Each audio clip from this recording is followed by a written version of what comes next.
Chapter 80. Central Territory.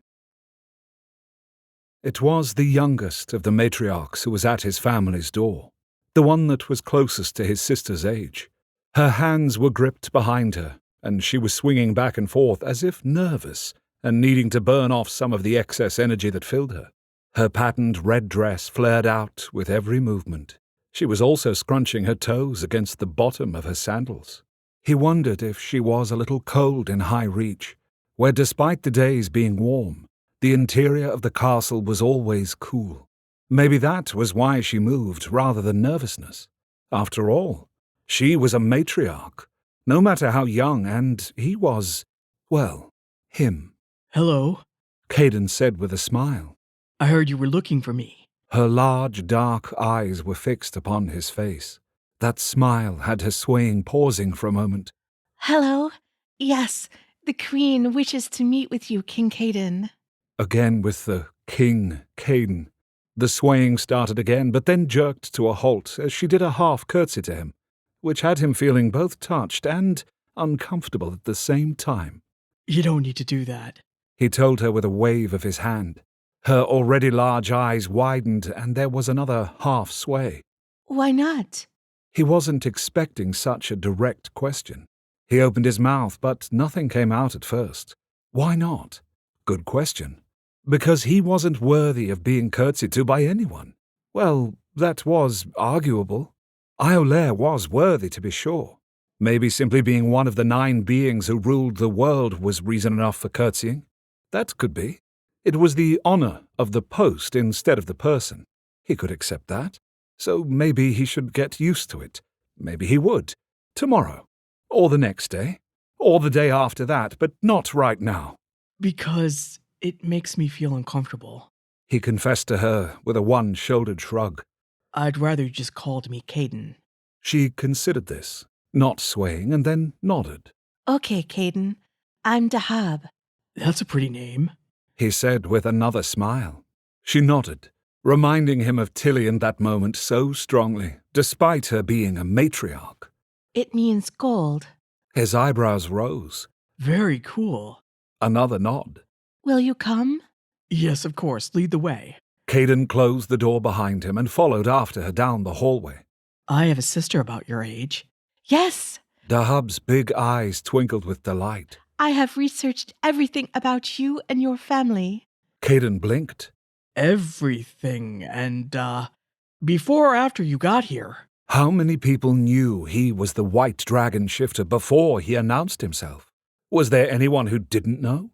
He was starting to wonder if his identity had ever been a secret at all, to anyone but maybe the person on the street. But it did make sense that someone like Queen Jahara would know who he was. Like Rose had said, there were countless cell phones and cameras in the square that day. Some of those had undoubtedly caught him in the act, so to speak. But Dahab did not confirm when she had found out about him. Instead, she proved that Queen Jahara could have known within minutes of him becoming the 9th Dragon Shifter. She listed off the ages of his parents, their resumes, when they met, when they married, what they did in their free time, and more. Then, with incredible zeal, she spoke about Tilly, and where her sister went to school, her friends, hobbies, grades, favorite music, and more. Caden blinked a lot. "You know, Dahab, if you didn't seem so nice, I might think you were a stalker." He teased her, although he was a little unnerved by everything she knew. She lowered her head. "I am sorry. The Queen has told me not to investigate people who I shouldn't, and if I do investigate them, not to tell." Caden laughed. "I think Queen Jahara might be right, though." He looked down at her. She was hardly 5 feet tall. "I'm impressed by all you know. You must be quite something with the net." She smiled up at him winsomely. "When I found out you had a sister near my age, I had to know everything. She has kind eyes." She had kind eyes. "Oh, a fan of Tilly's, are you? That shows wisdom." Caden then colored. "You are one of Queen Jahara's advisors, so I guess you must already be wise." That smile grew. Queen Jahara believes that one must listen to many voices to find the best and truest way forward. Caden considered this. "So that's why she has you who are so young, and then some of those great-grandmothers too as our matriarchs. She nodded. Though I am not a true matriarch, as I am not the head of my family, and being a greater age than my own 13 years is needed to bear that title. But Queen Jahara says that the voice of youth is often overlooked. Our passion, and sometimes black and white thinking, are seen as naive in many eyes. But while there is some truth in that, youth can sometimes see things far more clearly than those who are jaded by experience. And maybe a little beaten down by failure. Caden added with a flattening of his lips. Yes, you are that voice for the dragons, you realize. She asked. I'm definitely the youngest by a long shot. Caden nodded. He felt that thrill of fear again, even as Iolaire gazed at him lovingly. The weight of responsibility made him want to hide, like he had been doing at Wally's, straightening werewolf hoodies and dusting Sphinx shifter sculptures. The question is if you have something to say. Dahab continued brightly, which had him dreading that responsibility even more. Oh, right. He said faintly. We're here. Dahab's pronouncement was unnecessary, as the doors were wide open to the suite where Jahara was staying. The central room had a large fire going, and there were colourful pillows on the floor, and more overflowing the sofas and chairs. The matriarchs were seated everywhere, talking and laughing amongst each other. Jahara was not there, however. When they caught sight of him and Dahab, there were universal gestures of welcome for them to come inside and join them.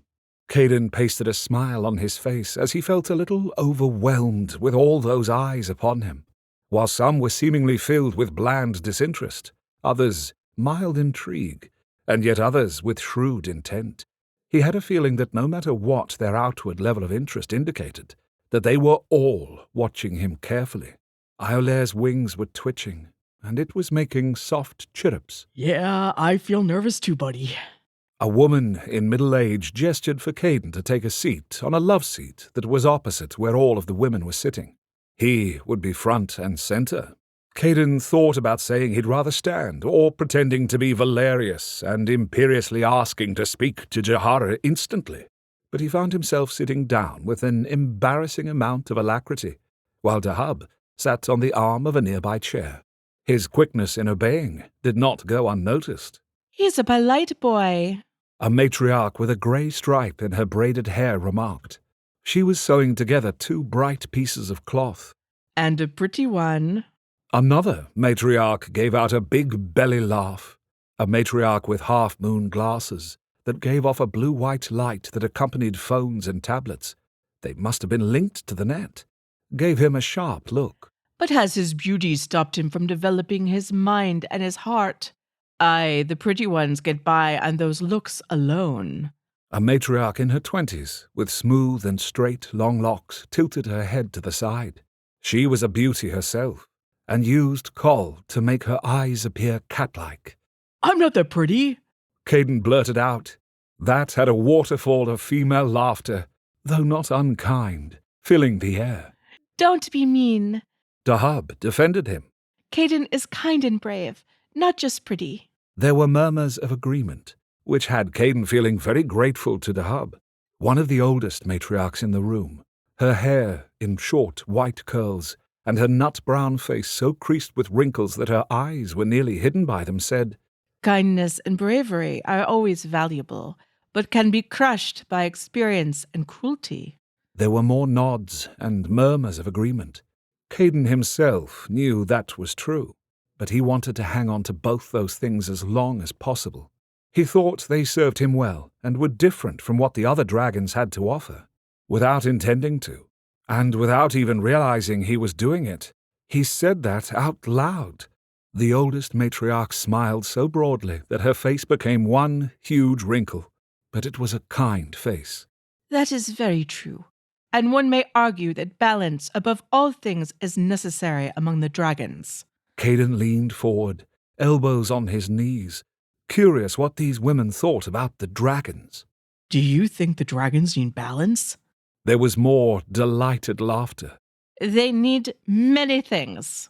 The matriarch in her 20s roared, but then she sobered.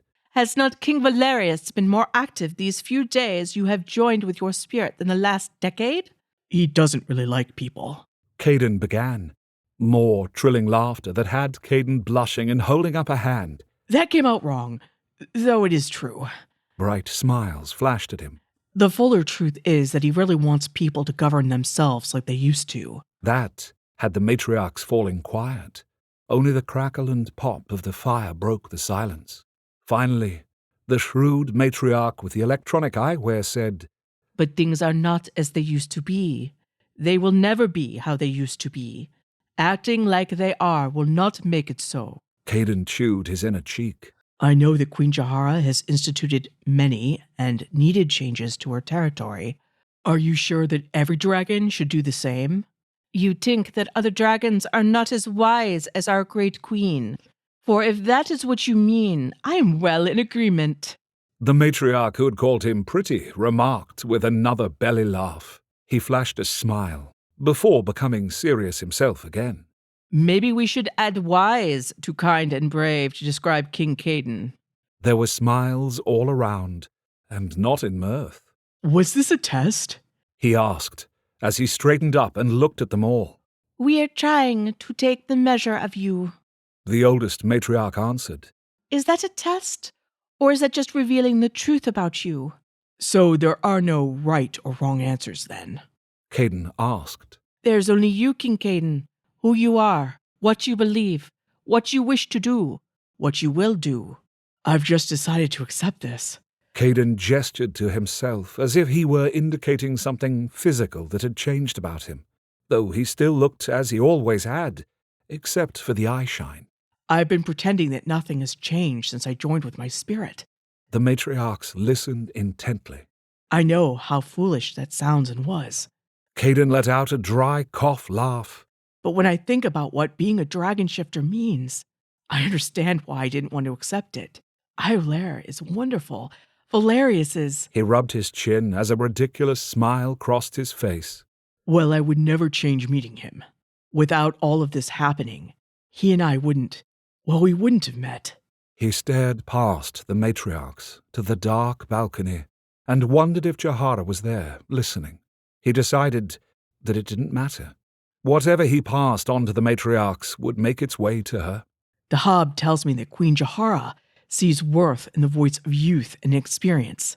Caden continued, which earned a grin from the youngest matriarch. That would definitely describe myself compared to the other dragons. I'm just not sure I agree with her about the worth thing, though. Is that why you resisted your father's efforts to get you your own territory? That you feared your inexperience meant you were not yet worthy to rule? It was Jahara who asked those questions. She had been out on the balcony. She drifted into view, mist encircling her like a cloak that glittered under the moonlight. The suspicion that had clouded her exquisite features was reduced, maybe even gone. Caden stood up and faced her. I would be worried about the person in my position who would think otherwise. I'm not being falsely humble. I'm seriously worried. That had Dahab racing over to him, and much like Tilly would have done, she embraced him. Do not doubt yourself. You bring light and change. When they broke apart, Jahara was regarding him speculatively, more so than before. Dahab is wise beyond her years. Some say that she has a sort of second sight. Jahara murmured, then shook herself and extended a hand towards him. Come, join me. I would speak to you more. Dahab grinned and gave him a thumbs up. So there was a test of sorts in all of this. Whether or not I am the sort of person who Jahara would take an interest in. Caden made his way out onto the balcony. Dahab shut the balcony doors behind them so that they had some privacy. The balcony was bathed in startling moonlight. Caden tilted his head back and let it wash over his face. Iolaire did the same, churring and imagining flying with Raziel in the moonlight. Soon, Iolaire. Caden promised, when he finally lowered his head and looked over at Jahara. She was leaning one hip against the stone railing and was regarding him with a half smile on her lips. You are not only a dragon of ice, but of moonlight also, I think, she said. Caden glanced up at the moon again and felt its pull on Iolaire and him. I think you might be right. So, King Caden. Caden, please. He said, and it wasn't because he felt unsure about the title this time. She nodded and accepted the change. And you may call me Jahara. I have a feeling that you don't offer that very often, even to the other dragons. Caden guessed. Right you are. She smiled back, and her smile was beautiful. Seeing it made him realize how rare that expression was on her face. But I do not think that I will regret offering the right to you. Caden was struck by her phrasing and the use of the word regret. Lots of people have let you down. He didn't make it a question, but a statement. Even if he hadn't known how she had been betrayed by her father, a man who should have loved and protected her, not sold her, he would have felt the waves of distrust around her. People do that. She answered simply. It's so strange to hear you say that. He said. Her delicate black eyebrows rose. Oh? Why? Because what you've done with your territory shows such hope and belief in people. He admitted. It's like seeing the beginnings of Star Trek or something realized. A federation of highly intelligent, moral people working towards common goals of improving not just the human condition, but the entire planet and beyond. A smile twitched her lips. So, my goals belie my cynicism. Yep. Or they indicate... He stopped and bit his lower lip. Forget it. What did you want to talk to me about? Tell me what you were going to say. She was openly interested. He wondered how long that would last after he said something. I just thought that maybe the goals you have set for your territory is the real you. Not the real you. He grimaced. The you that didn't have so many disappointments and regrets. She did not look offended, but more considering. Finally, she nodded. Yes, maybe it is what I would have been like through and through if I had not been made to regret. Then she gave him an almost impish look. But like you, Caden, if the bad things hadn't happened to me, I would not have joined with my spirit, and all the good that I have done would not have happened. True. Caden nodded. Too true. It was his turn to be impish. So, did you come here to court me? He expected her to snigger or let out belly laughs herself. He could not see her ever wanting him romantically. She did not do that, however. If you mean romantically, no. But we court friends and allies and even enemies. She told him. Other than Alarion and likely Tez, every dragon has come here to court you as something other than a lover. But that does not mean what we offer is any less. Caden blinked. No, no it isn't. She smiled more broadly. Besides, you may find that you want some distance from your lover. Africa has called many to her shores. You should come and see her. I would love that. He answered truthfully. He had dreamed of seeing the futuristic cities of glass and steel that dotted Africa's ancient terrain like jewels. She nodded. I think in the times ahead that she would be a safe haven for you and others. Perhaps all others. Caden leaned against the railing. What do you mean a safe haven? Do you know something about the faith and... Those who seek to create more of our kind by violence? She nodded. I have watched them for some time. Why didn't you tell the other dragons? Caden asked, alarm filling him. Not because I am on their side, Caden. She assured him, not seemingly offended by him suspecting her. But because I was not certain. And how can one warn about individuals one cannot identify as a threat? No, that would have led to paranoia and arrests and the creation of yet more unrest. Caden could see that. Yeah, but do you have any ideas, any solutions? She studied him for long, silent moments, before finally asking, Solutions. As to how to stop them. Caden qualified. I do not think they can be stopped, Caden. She answered. Dismay filled him. If someone as smart and forward-thinking as Jahara saw no way forward, who could? He burst out. What? No, that... I did not mean I did not have a solution. She interrupted gently. I merely have no way of stopping people from believing something they wish to. The solution I do have is controversial, and some will never agree with it. But I do not need everyone to agree. Caden frowned. What is it? It is actually about territory. You did not want your own territory because you felt you would be standing on your own. Jahara stated, and he nodded. The way things are now is that the dragons are spread out. The shifters are everywhere too. They are the lesser amount compared to humans, so danger is greater. If we were to be in one territory, we could ensure far greater safety for everyone. Caden nearly gasped. This wasn't anything he had expected to hear. How many times had he heard the old adage that dragons were incredibly territorial? He'd seen Valerius's growing annoyance with every incoming dragon himself. Are you suggesting that everyone come to my territory? To Africa? She took in a breath, as if she could not quite believe she was offering it either, before finally answering, Yes, that is exactly what I'm suggesting. Have you wanted to support us but have no money?